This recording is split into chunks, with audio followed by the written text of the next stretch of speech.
Right. Welcome everybody who's coming into the webinar. We're going to get started in just a minute or two. You are on the Bringing POCUS to Your Medical Practice in 2024 podcast. And this is, we've got our esteemed panelists here joining me, and we are going to talk about everything you need to know to get POCUS in your practice in 2024.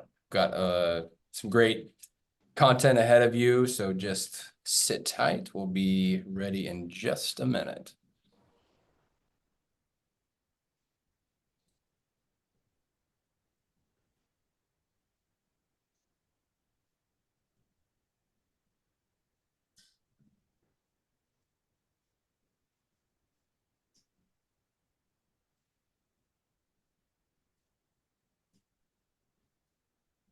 All right, here we go. People are pouring in. Perfect. I think we'll go ahead and get started. Again, this is the webinar here dedicated to focusing on everything you need to know to get POCUS in your practice in 2024. So we're going to go over what are the benefits of point-of-care ultrasound. We're going to talk about what are the barriers, what are the common barriers that prevent people or that are difficult, make it very difficult to get ultrasound in your practice. And we're going to talk about some of the case studies of some success of, once you get through those barriers, once you're sold on the idea of POCUS, what are the benefits then to your patients, to your practice? What's the ROI on your investment? So we're going to dig into reimbursement and all sorts of things.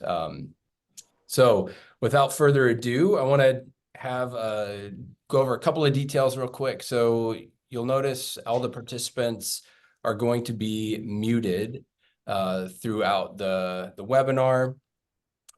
We want to get your questions though, so please put your questions in the Q&A tab. And then we'll address those. We'll have a Q&A session at the end. We'll address some of those topics, those questions. So be thinking right now what your questions are and start inputting those as you go. And then this presentation is going to be recorded as well. So we'll send out the recording to the audience.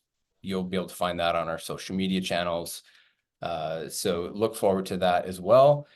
And with that, I think we're ready to get started. Panelists, are you ready? Absolutely.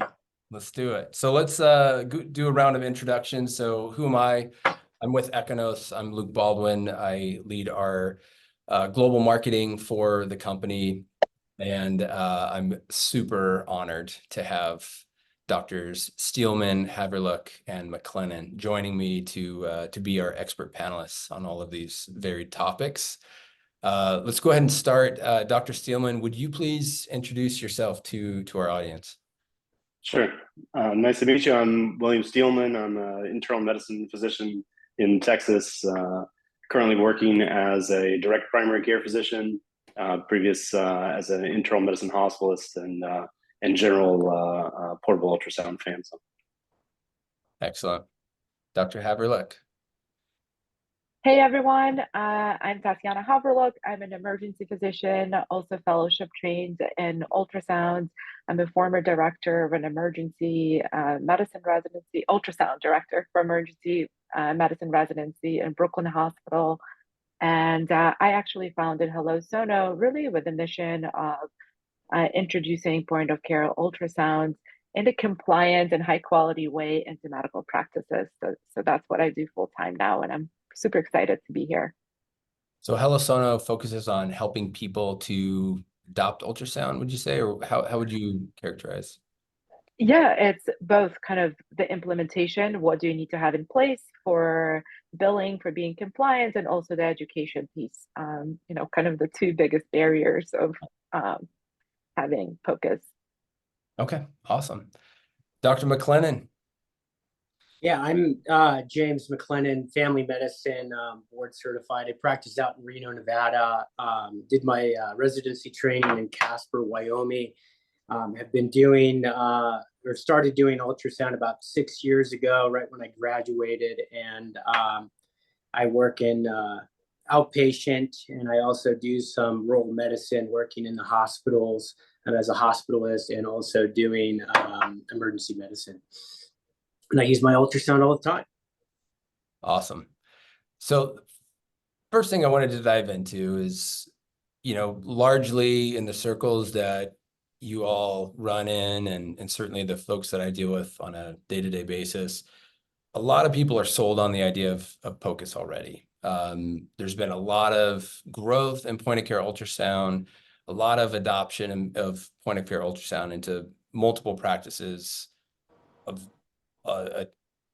every type, right? Globally, but not everyone has adopted ultrasound for various reasons, and we'll get into that a little bit. But if someone is not yet completely sold on the idea of having point of care ultrasound in your practice, how would you characterize the benefits of bringing point of care ultrasound? What are the use cases? What would you use it for? And family medicine and emergency medicine and a direct primary care model. Dr. Steelman, you want to kick us off? Sure. I in this panel, I would say I'm the newest adoptee for the technology in general, but my primary reason for getting it, well, partly was a selfish reason. My dad had a quadruple bypass and was struggling with heart failure, and he particularly had a rough time because his blood pressure was critically low. And so we could only give him diuretics intermittently and very sparingly. So I got it to help me assess him for heart failure and also for medication adjustments. But then when I transitioned into direct primary care, I realized instantly that this is something that's next generation expectation of your physicians, and now that I do house calls and in office calls, on-site calls, I can pack this with me as a portable supplement to just a stethoscope and a history. So measuring volumes is mostly what I use it for, but I'm expanding as I go, as I learn. Dr. McLennan, how are you? What are the use cases? If someone's not sold on using point of care ultrasound, what are some of the cases that ultrasound would be helpful for in a practice? So in my practice, I almost use my ultrasound machine, handheld probe on a daily basis, whether I'm in clinic, in the hospital, or in the emergency room. Since this is geared towards more family practice, I use it everything for assessing for gallbladders, looking at doing liver ultrasounds. I love heart failure. Cardiac ultrasound is probably my favorite thing to do. It probably has the steepest learning curve, but it's the funnest thing to do. I do a lot of VEXA scanning, which is it's not necessarily really advanced, but it just helps really gauge cardiac functioning, and then looking at different parameters in the IVC, and then also in the renal arteries and the venous system, to get an idea about how should we diurese this patient that's sitting in front of me. And then I do a lot of lung ultrasounds, and then MSK and procedural based ultrasounds, from doing nerve blocks to carpal tunnel injections to shoulder injections. And then also I dabble in a little bit of regenerative medicine with PRP. So I do a lot of PRP injections, whether it be knees, shoulders. I've, pretty good with doing facet injections in the back as well without fluoro, with PRP in the select patient. It works quite well. So I use it almost in every aspect: musculoskeletal, liver. What don't you use it for? Good question. Yeah, just a follow-up question on that. You obviously didn't start knowing all of those things, or day one, you brought ultrasound into your practice, and now you're, doing VEXA, you're doing cardiac arrest. So give us a sense for the ramp? Where did you So start? I was actually, as a resident, I was like really fascinated by ultrasonography. I didn't know anything about it. It was my last year, my family medicine residency. The program just started trying to introduce point of care ultrasound.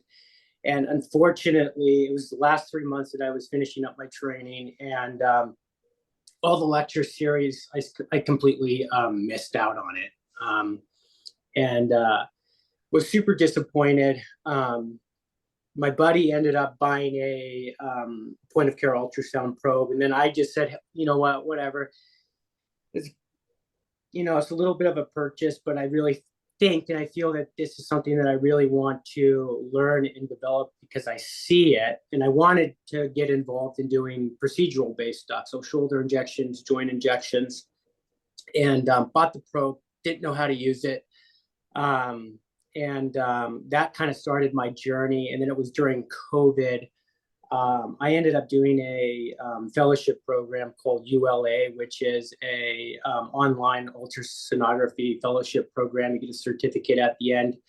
It's not just based in the United States. And you have experts that, from cardiac standpoint to just looking at things that are done in the emergency room. And I really enjoyed the process. And then COVID kind of gave me a little bit of time, and I did that fellowship program. I want to say it was probably 2022 I started, and I finished it in 2023.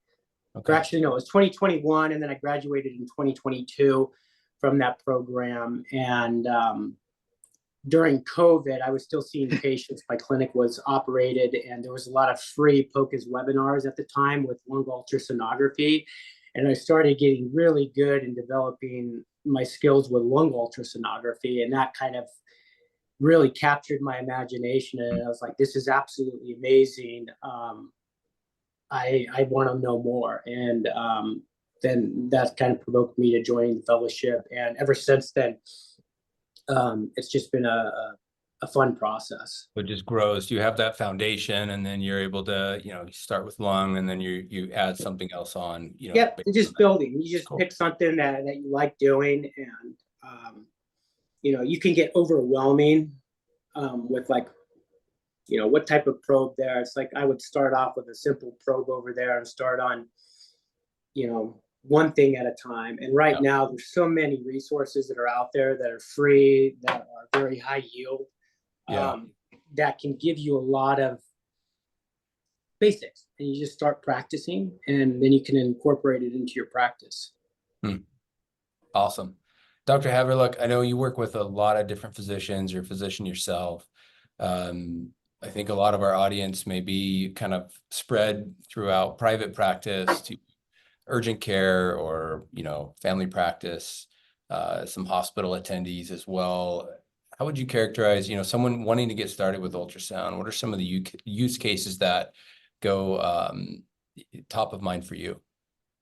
Yeah, I think for urgent care setting, really high yield would be something like a DVT, high yield for the patient, right? So ruling out a DVT maybe on someone who is moderate to low risk. You can't get a D-dimer fast enough. You don't want to send this person to the emergency department.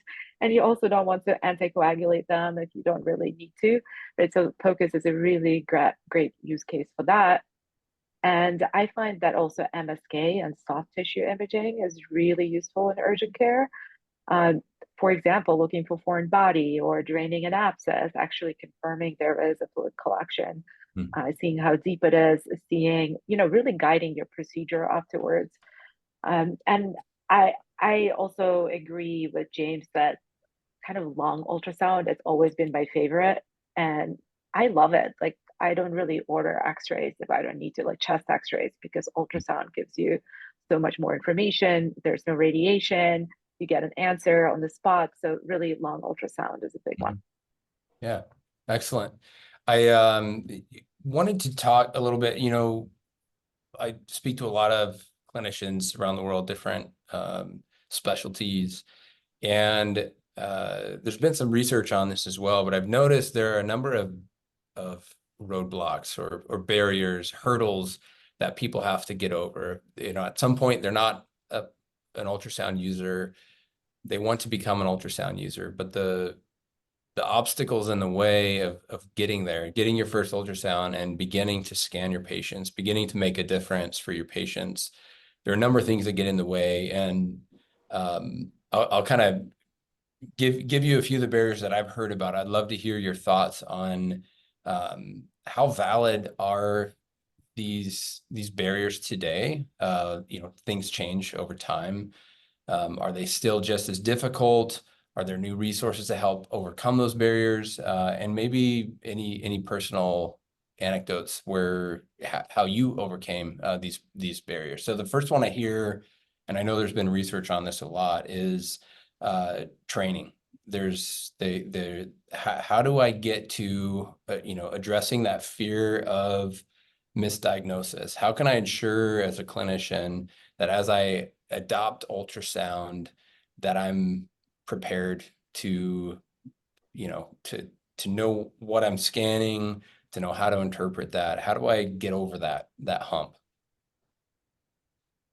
Any one of you would be, you've all had to do it. So yeah, I mean, one of the things that I would say was probably a barrier, and in my mind, I think this is probably a barrier for a lot of people that are trying to navigate. Should I get into it? Should I not? I got a busy clinic schedule over here. I'm a physician. The last thing I want to do is pull out an ultrasound in front of my patient and not really know how to use it. And, I would say that I kind of went through that when I first started adopting ultrasound. Before I was even fellowship trained, I was watching videos, anything from YouTube videos, from stuff that different educators put out there from different universities. Utah University was one of the big ones that I went to. And, I started off small and I would just use it. Somebody came into the office with, say, abdominal pain, right upper quadrant, I suspected gallstones. I'd take the ultrasound probe and just say, hey, look, this is what I think is going to go on. I'm going to take a look over here. And you know what? I'm in the process of learning I'm learning a new skill set here. And in the beginning, sometimes I saw the gallbladder, sometimes I would find stones, sometimes I didn't see anything. I couldn't get a good image. And it's just whatever. I'm just going to go ahead and refer the patient out and get a formal scan and get my diagnosis. And that was kind of for primary care. For me in particular, being in private practice, I have a good relationship with my patients. So my patients were very on board. They felt like they were getting their issue addressed. And over time, it just became, I got better and better just as a medical student, learning how to use an ophthalmoscope. You're trying to look and find the eye vessels and the retina, and you're like, I don't even know how to use this thing. I can't see it. And by the time you've done 150 scans, it's like, okay, this is a lot easier. Dr. Steelman, how about you? How did you overcome the training barrier? How would you encourage others to address that? So I'm still in the learning position. So I still pick up a new trick every time I work with a cardiologist or an echo tech or somebody who I come over and ask to show me new things. So I know a few tricks to how to use the device, and I've been using them since residency to put in lines and look at abscess and things like that. But using an advanced device like this, there's a lot of help out there along the way. So it makes it a lot easier to take the leap and just have bravery to jump out there and do it. I may not, do all the things just yet, but give me a little time and I'll learn every technique there is. So you're in this phase of learning. You're actively using it with your patients. I know you've mentioned that in the past. You're using a Cosmos device. So I know with the AI, can you speak to that a little bit? I mean, is that Sure. helpful at your stage where you're learning, you're using it, you've been trained? What place does AI on on the Cosmos device. How does that play into this barrier for you? So the reasons why I ended up going with Cosmos and in general was in part because of the AI. It was because the ability to identify the anatomy kind of speeds up my process a little bit. Okay. And I was conscious initially because I wanted to start as a fee-for-service primary care office, and you don't have a lot of time when you do that. So that was a major barrier, I thought, initially to using ultrasound, was that I would have to schedule a separate appointment. It would run over because I would, be skipping over anatomy, and and I was impressed by how quickly it can help direct you to the spot where you were trying to get a good window, and it being able to do some automatic calculations and give you feedback is pretty priceless to me. So as these things continue to improve, I think this will become the standard. I don't have any question about it anymore. Interesting. Dr. Haverluck, how do you advise people who are, wanting to adopt ultrasound, getting the right training, the right education? Yeah, a couple of things. Like one, I'll kind of put it out front. It's not an instantaneous process. Like taking, 1 day workshop, maybe you'll get a bunch of CME for it, but it doesn't mean you're an expert user or you have mastered ultrasound. So it's really important to give yourself time. And I usually tell people at least 3 months, if you're doing just one application, but if you're doing multiple applications, maybe a year to learn 4 or 6 applications pretty well. So you're confident enough to make medical decisions. A lot of times I will reference the guidelines that already exist. ASAP were the first ones to create the guidelines for kind of a training and credentialing process for providers. And it's kind of a mix. There is this asynchronous learning that you do online, right? Consuming a ton of amazing information out there. Some of it is free, some of it you can get CME credit. Some of the websites already have quizzes built in. So it's really, you can have pretty rigorous education online. And then there is that hopefully in-person component that you can do like a workshop. And then after that, the recommendations are really to get this, what they call preceptorship, but it's really this process of doing educational scans and having an expert give you feedback so that you can improve, so that you know that you're obtaining correct views and you're interpreting them correctly. And I think what Dr. McLennan mentioned is it's important to get that confirmatory study. So you disclose to the patient, hey, I'm still learning. I'm going to take a look at your gallbladder. I'm still going to send you to get a formal gallbladder ultrasound. And you're covering all your bases in terms of, fear of litigation when you're still learning this and you're getting confirmatory studies. I think it's a very safe thing to introduce into your practice.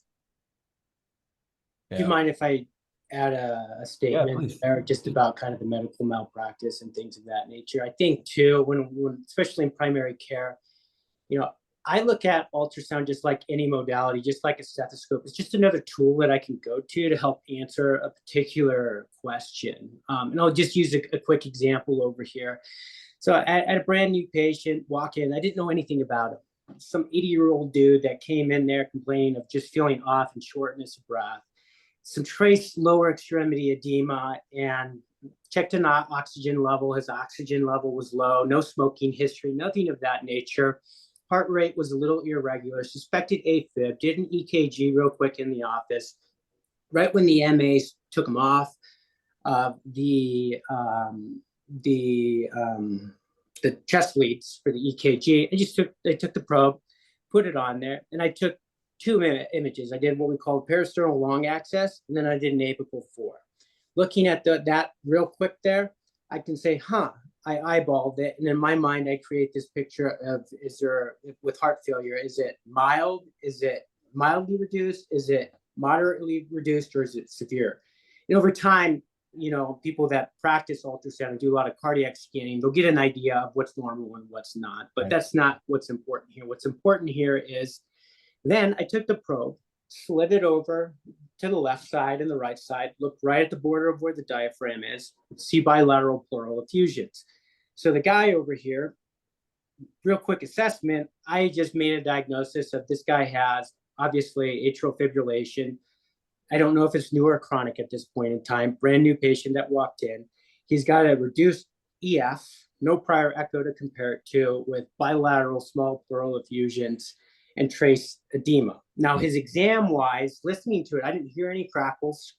I didn't, he wasn't third spacing or having 3+ beating edema. But just using that ultrasound, I was then able to call up to the emergency room and say, hey, I got this guy over here. I did a point of care ultrasound. Looks like he's in heart failure. He's got some AFib over here. Can you work him up? Great. I know some of the ER physicians over here. I can go ahead and, get my images transferred and things of that nature. And it just helped solve that case. Quick, easy. It didn't take more than, it took an extra, 2-3 minutes for me to get the views that I needed to get in that patient to get a diagnosis. So from a POCUS standpoint, you're using it as a tool to maybe help guide your diagnosis or form your differential. But POCUS is never really, in my personal and professional opinion here, it's not meant to replace like formal radiological guided studies. So if you're uncertain about something, order another test. Right. Do what you normally do. But sometimes, as Tatiana stated there, for DVTs, I can't tell you how many times I've had patients come in there. It's Friday afternoon. You try to get them a DVT, a stat DVT at 4:30 in the afternoon. You ain't going to do it. So breaking out the ultrasound, doing a DVT scan over there, you can answer your clinical question and then not lose any sleep over the weekend. And two, if you're really uncertain about it, you can still have them follow up or go ahead and do a formal test. It might take a little bit of time and then put them on a little bit of anticoagulation in the time frame. And it just, in my opinion, helps answer questions and actually improve patient care.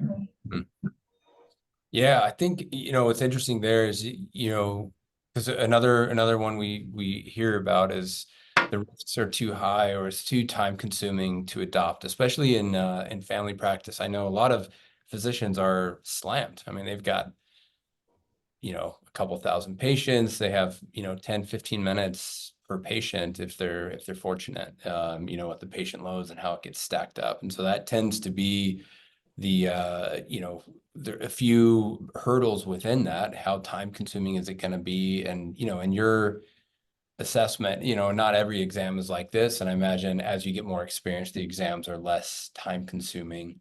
But sometimes that barrier is bigger in your mind than it actually is, 2 to 3 minutes, to check and see, is it, when you find a pleural effusion, it's 2 to 3 minutes well spent, it sounds like, especially for that patient who's trying to get an answer. I'm curious if one of the things we hear a lot is it worth the expense? It's a high-tech piece of equipment. It's you've got to pay for the training. There's some upfront costs to getting point of care ultrasound in, and I'm curious, Dr. Steelman, and then Tatiana, I'm curious to hear your answer on this too. But Dr. Steelman, what would you say to that? So someone says, I don't know, I don't want to get ultrasound. It's just going to be too expensive. It's not worth it. How have you justified the value or the cost of ultrasound and the training required and all of that? Sure. So this was actually really easy because at the end of the day, the direct primary care world is a lot different than the fee for service world, because I'm not billing and coding. I'm not getting paid by insurance. So all of our office procedures are actually free. So this is an expense for the business that I will continue to use for a long, long time. And your product, it has a very nice 5-year warranty on it. So I know that I'm getting something robust and that I'm going to be able to use it for a long time. But on top of that, the cost of getting a preliminary study for somebody that may or may not need it, or just that I just use that extra little bit of information to help guide medical therapy, is pretty priceless to me, because getting an ultrasound, at least in my area, takes several days, and is anywhere from $200 to $600, depending on where you go, when you go, who you go to. And that's through insurance. Trying to do it cash pay, I think the last time I saw was in the mid 150s, 180s cash price, and they're still a day or two out. My local place didn't have a tech, so they stopped doing ultrasounds. They used to do them only once on Fridays. So I mean, it's all about convenience and timing, and being able to get a diagnosis or a little bit more information earlier for me. So justifying it, easy, because I only have to do so many of these to really say the cost was worth it. Yeah, and you're thinking about it too. It's interesting with your model. You're thinking about it, from your own perspective as a physician, but also from the perspective of the patient. Like there's a cost for them as well, and sometimes a fairly steep cost and time to make the other appointment, to go to the the imaging center, and then the added cost for that as well. Really interesting. Yeah. Tatiana, I'm curious to hear your thoughts. So you are multi-talented. You're looking at the cost, you're looking at ROI for people, as well as having a deep knowledge of ultrasound. So how would you characterize or talk people through this objection about ultrasound being expensive to adopt? How would you walk them through that? Yeah, I kind of think of three different parts to this. So one is kind of direct revenue from doing POCUS. So that's for people in fee-for-service contracts. POCUS comes with limited ultrasound CPT codes. You basically save your images, document them, and then you can bill for those CPT codes. So pretty easy. And even if those CPT codes are not in your private payer contracts, you can still use this test to, for example, increase your E&M complexity, right? Like I performed this exam, I interpreted the images, and you can still use this to kind of get your chart maybe from a 3 to a 4. So that's kind of one way of just looking at POCUS. And then there's like all these indirect benefits that can impact your bottom line. And that's really, having a differentiator. If you're a primary care practice and an urgent care practice that wants to stand out, it's offering new services and attracting new patients to your urgent care, and it's also providing that better care to the current, to the current patient, so they come back. And another thing is efficiency. I do think, although we are talking about, you're going to spend extra 3 to 5 minutes to do this test, I actually think it makes the physicians more efficient, providers in general. For example, if you decide to do an ultrasound, like do an ultrasound, for example, for a potential abscess, and then there is no fluid collection. So all of a sudden you're avoiding a whole IND, right? That's numbing the site, that's cutting into it, potentially dealing with a person who's really anxious about it, right? Like for me, that's at least 20 minutes of my time.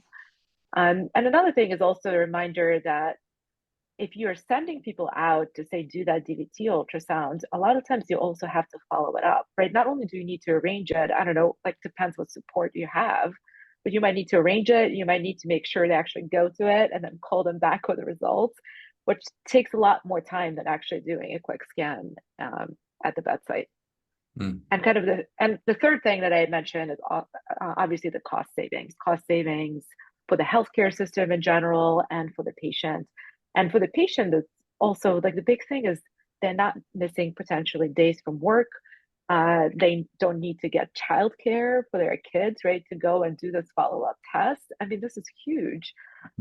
So I think there's just so many kind of benefits, financial benefits for POCUS. And I really don't think it's as big of a barrier as people believe it is.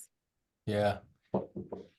Fascinating. Yeah, that's interesting to hear you break it down that way, because I think, with like anything, some of these barriers are a lot bigger in your mind than in reality. They're methods, they're proven ways to kind of get through those difficulties or that friction. It's real. It's not free. It's not, zero time commitment, but there are so many proven ways to get through it. So many other people, like yourselves who've done that. Yeah. I'm curious to know, we've got like I said, a variety of folks on the webinar listening in, and I'm curious to hear what you would say, for those that would say, hey, it's just easier. Some of you address this a little bit, but this is another objection we hear. It's just easier to send the patient to the imaging center. It's easier just to write the order and go from there. Anything else you would add to help address that concern? Dr. McClennan, you want to hit this one off? Yeah, sure. I'll go ahead and take the mic here. I think the big thing for me there is, one, noticing improvement in patient satisfaction. Okay. The other thing too is provider satisfaction. Like, I love ultrasound. Like, ultrasound, being able to break out the probe and being able to practice and doing point of care ultrasound, it's kind of really set me out in my practice where I'm at locally, because there's no other primary care physician or urgent care physician that is able to do what I'm able to do in the context of family medicine. So, how nice is it to do somebody, to do your own DVT scan and diagnose a DVT or a potentially life-threatening condition that can get worse, and you make that diagnosis without having to send them out. Medicine is always about learning. I mean, you go into medical school, you go through residency process. Does that mean that you are, in a sense, you're kind of an expert there in your field? But medicine is always about learning. And same thing with ultrasonography. I'm constantly learning new things. I've been doing this for a while. There's so many cool things that you can do, and you can really tailor it to however you want to, whatever your interest is. If you want to do heart scans, and focus on heart scans. If you want to just do lung scans, you can do that. If you want to be a generalist, focus on that. But just, the big selling point for me is your patients are going to be happier, and it's going to bring joy back into how you practice medicine. It makes it fun. Yeah, very good.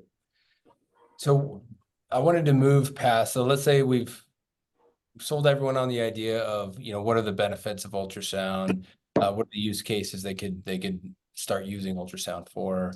The barriers, you guys have done a great job of just describing, how you've come through that decision process yourself, how you've overcome those barriers.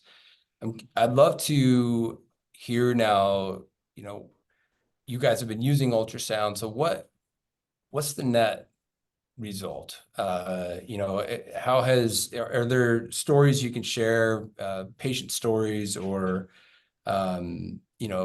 benefits that are indisputable, that listen, if I didn't adopt point of care ultrasound into my practice, this story wouldn't have happened, or this wouldn't have happened to my practice, or I wouldn't have been able to grow my business in this way or that way. I'm curious if you can walk us through what can people expect once they overcome these barriers. Dr. Steelman, what do you think? I think it's just having options. For me, I don't have to use it. I bring it to every visit. I have it in the office with me all the time. It's nice to have this as a secondary diagnostic tool for me. But yeah, I think that's the immediate impact. Gotcha. Do you have any stories, any interactions with patients where they, you pulled out the ultrasound and didn't expect it, or I'm just curious how those conversations go. So you like this? The one I had said before was when I first started practice, one of the patients noted the ultrasound and said, "Is this the future?" And I said, "Oh yeah." I said, "Any doc that's taking a look at you and doesn't have the option for ultrasound in the future isn't going to be your doctor very long." So I think this is going to be one of the indispensable tools that we use. I mean, we do EKGs. In fact, I have portable EKG that goes along with my Cosmos system to every site, so I can get these things whenever I want, and it just gives me more options. It gives me the ability to be more proactive, to be able to treat people faster and easier. And accessibility is really the biggest part of what my clinic model is all about. Yeah. I'm curious, Tatiana, do you have, there's benefits to the patient, and we've heard that awesome story from James about that gentleman that came in with shortness of breath and whatnot. What other benefits? I mean, financially, ROI, from an ROI perspective, what kind of benefits are there to adopting ultrasound into someone's practice in 2024? Are things getting stronger from a reimbursement perspective? Is it, what does that look like these days? I mean, people are getting reimbursed for POCUS, and I think it's really taking the step to bill for it, especially, if you are potentially in the big hospital system where they don't have everything connecting well, or maybe your images are not getting archived appropriately, so you might be not billing for it.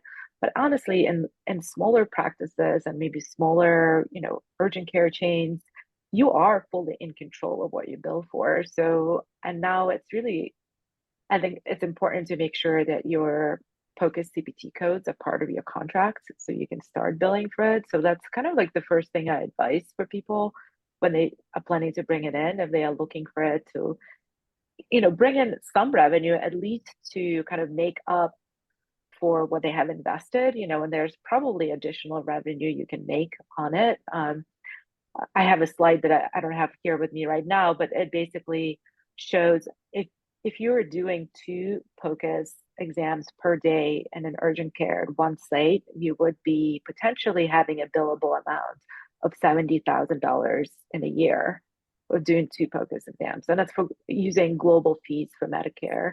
And like 2 exams, like, are you seeing 2 abscesses, or, I think it would be so easy to get those numbers. And the training and an investment for POCUS is a lot less than $70,000. And we are talking about kind of recurrent revenue from that. And that assumes that you're in a fee for service type of contract. So a lot of people have mixed contracts. So there's definitely, practices are getting reimbursed and getting that set up. And there's not really the clearest guidelines currently on what is needed, other than you need to archive your images and write a procedure note. Gotcha. Yeah, that seems fairly doable. It's not you don't have to get a, $100,000 IT infrastructure installed just to begin billing. It sounds, based on what you're describing, it seems achievable. Oh, for sure. It's definitely achievable. And right now, a lot of the POCUS devices are coming with cloud storage, right? So they kind of help you with that part. I think what gets tricky is really during the training process. If you are looking to get remote clip review, and that's what Hello Sonar does, sometimes we need to kind of like figure out some software solutions where people don't need to be manually kind of uploading or emailing their images to us, right? So we need to figure out a temporary solution to get them kind of competent in ultrasound. Gotcha. So I wanted to I want to get to these questions. We've got some questions coming in. So if any of the attendees have more questions, feel free to pop those in. I'm seeing them come in just now. Anything else to add? Any other stories that you guys wanted to share that kind of ties this up? Yeah, have one story that kind of comes to mind. So I take PA students, sometimes I have med students working with me, and some of them are getting, introduced earlier on with handheld devices, how to use it, normal image acquisitions. And I like to have them practice it and just kind of re-solidify them so that they continue to get excited about it. And I had this one student last year, it was around August. And lady came in, I've known her for a long time, history of smoking. And I was like, hey, why don't we just do you want to practice your ultrasound skills? I was talking to my student in the room. I was like, do you want to do a AAA screening? She meets the criteria for it here. Let's go ahead and do a AAA screening. So, I had her do it.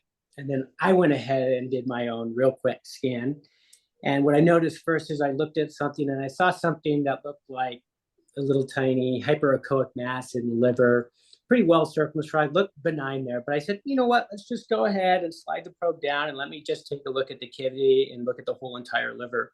Well, what I ended up discovering there was a big, large renal cell mass with a bunch of necrotic debris in it.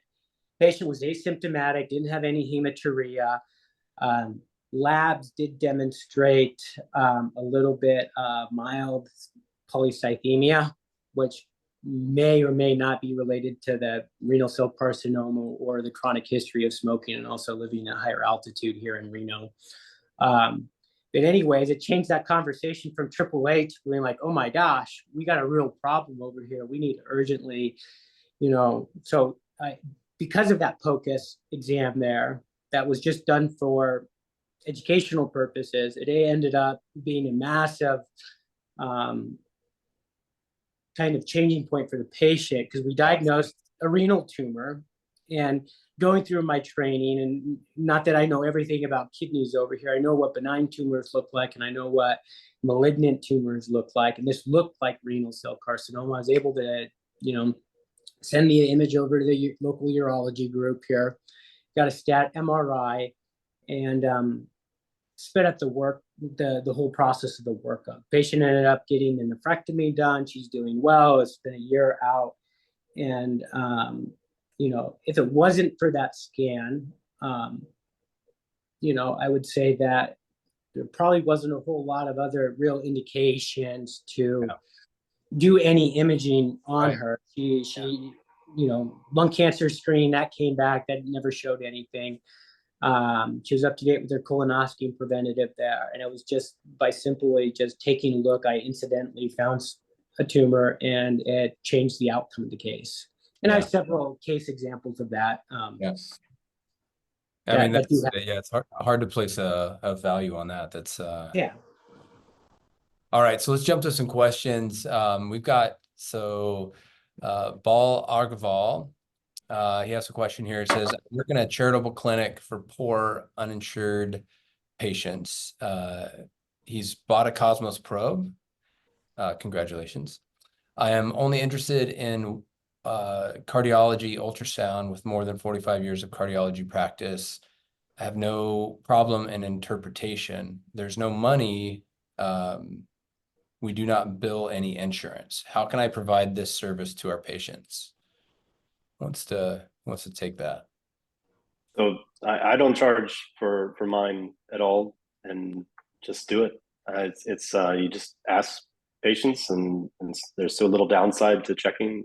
Why not? Gotcha. Let's see here. Anybody else want to add on to that? Otherwise, we have a few more questions coming in. We'll go ahead and jump to the next one. We addressed, there was a question about getting reimbursed. What do they need to do to get set up? I think you handled that really well, Tatiana. Let's see, here's one. I've seen a little bit about AI in ultrasound. Is it a gimmick or is it actually useful?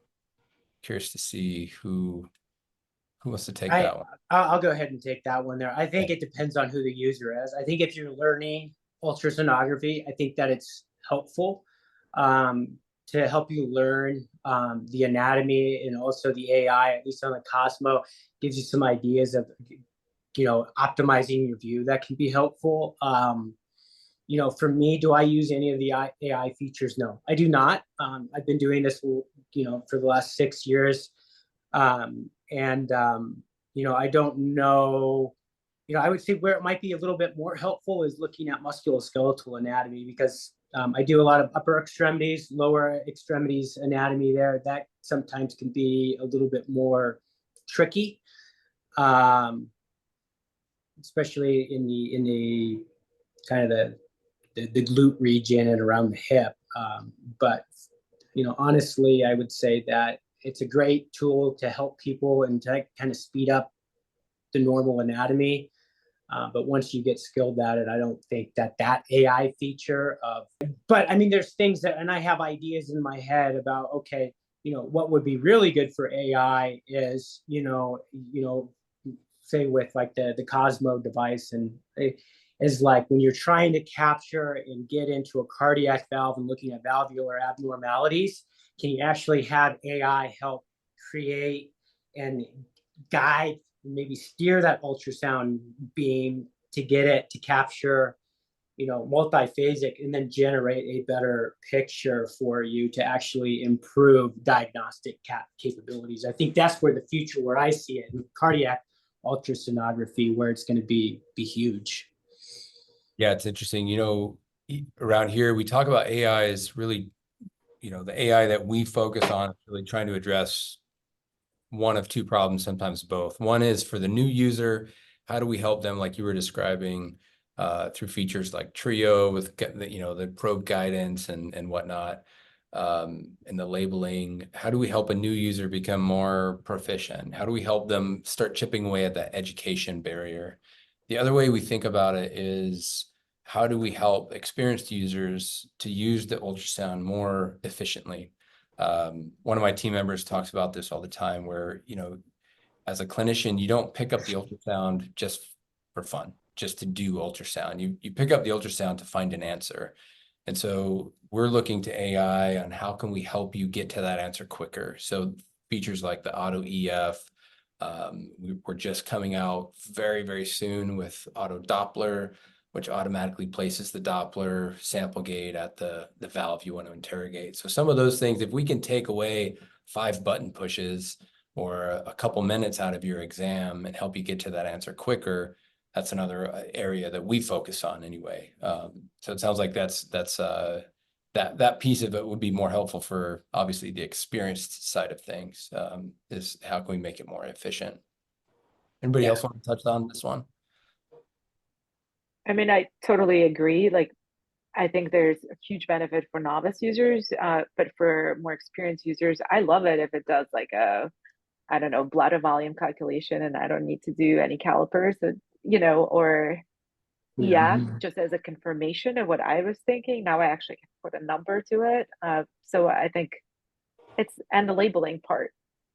Like, I always harp on the residents and my learners to label their images, and now there's an auto feature that can help them label some of the images they're seeing. Gotcha. Let's see here. We've got a couple more questions that I think we have time to address. Let's see. We have Dr. Agrawal said, so thanks. The question is, can it be done? I know, yes. Are there any practical difficulties? I work only once a week and have no technical help.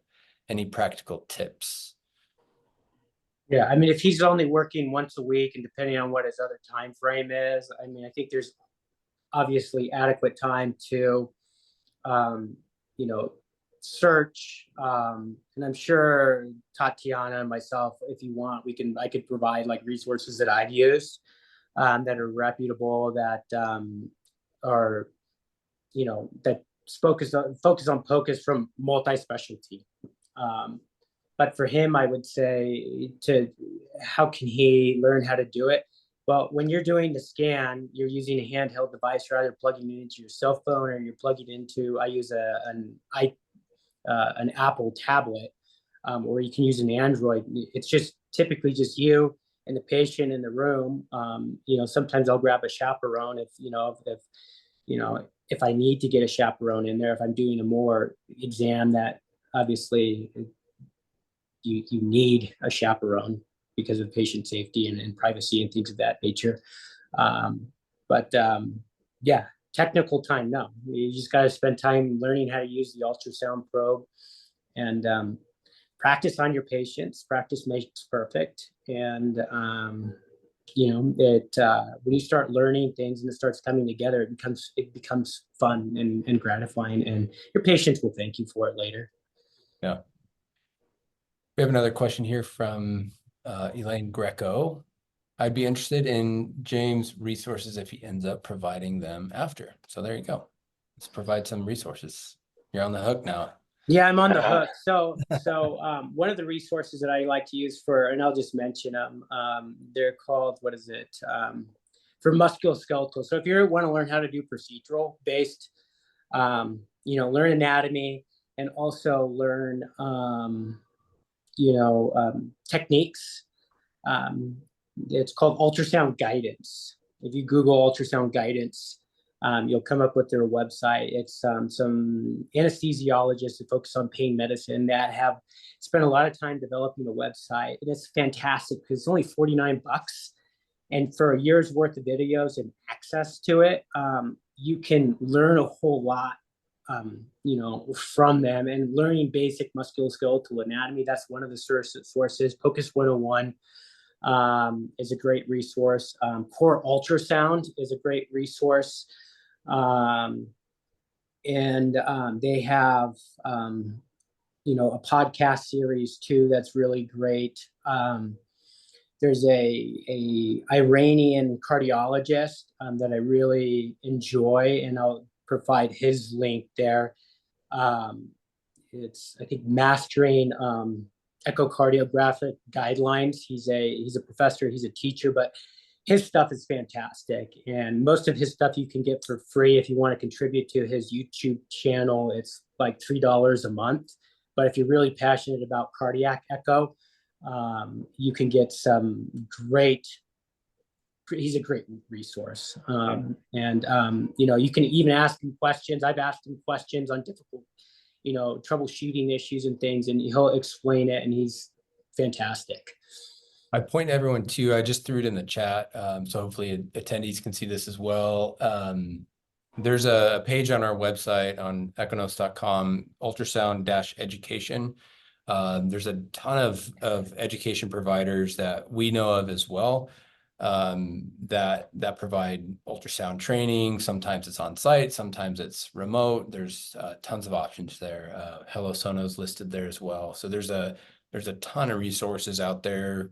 I encourage everyone to take a look. Let's see. The other thing I wanted to add, to Dr. Argval is one of the trends that I hear a lot about is clinicians using ultrasound to decide whether or not the patient needs a more complete exam or a more complete echo. So if you're doing a lot of echo, sometimes, don't think about doing the full echo yourself right there in the clinic. You may not have time for that. But certainly you can help the patient decide if they do need to be seen for a more complete study. I hear a lot of people talking about that. I would agree with that. I have a patient that I saw the other day. She's dealing with some issues with heart palpitation. I didn't hear an obvious murmur. There was a subtle one there. I did a Ziopat, which is basically like a type of Holter monitor that we use. And I was uncertain if I wanted to refer her out to get a formal study, but I ended up just went ahead and I looked at the pumping function was fine, but the left atrium was pretty dilated. I put the color Doppler on there, and just by the jet width, I was like, okay, this is like, moderate to severe range of mitral regurgitation. I'm surprised I didn't hear that. And then I was, able to just put the color wave Doppler over there and then look at the velocities and like, oh, that velocity is like, 450 centimeters per second, that's a little bit more severe. I want to investigate this a little bit further, and get a formal echo. This is somebody that needs to get a formal echo versus some other patients where it's like, okay, I do a quick thing, pumping function. There's no obvious. I can spend a few minutes interrogating the valves. There's nothing there. Okay, well, there's no need to get a rushed echocardiogram. This can wait. This is not something that needs to be done. Where I work right now, we have a shortage of echo techs, and sometimes getting an echo can take 3 to 6 months to get a formal diagnostic echo done. So at least this way I can kind of use it as a screening purpose of like, okay, this patient can wait. This patient needs to get a more urgent cardiac scan done. Yeah. Awesome. We've covered a ton of ground. I just want to obviously thank you three for joining me, thanking the participants for joining as well. We're out of time, but one last call for any additional comments, anything my esteemed panelists would like to add before we close out today. I would just add that you will sleep better as a provider if you do POCUS. Like, totally true. Yeah. I feel a lot more confident in making clinical decisions when I use POCUS. I 100% agree with that. The last thing that I would like to end on, and I'll throw it out to the people that are listening here. I think, looking at doing ultrasound in primary care, I think using case examples and things of that nature, case discussions are at least another option for people to actually look at. Hey, look, this is how people are using ultrasound in primary care. It might be really insightful for them to see that and listen to case presentations, image review, and things of that nature to actually, sink the hook to get them to jump on the POCUS bandwagon. Awesome. Will, anything else to add? I'm just saying this is something I see as going to be an integral part of practice in the future. I think that being able to offer access where this might be the only time someone might get a preliminary diagnosis or a preliminary first look, and some of my patients literally will not access the medical system for any reason otherwise. So you might be the only one to see them on site or at their home, things like this. So having this as an option, as a tool, is invaluable to me. Awesome. Thank you guys so much. We appreciate your time, and we'll do another one. Thanks everyone for attending. We'll go ahead and close out now. Thank you. Have a Thank you, great day, guys. everyone. You too.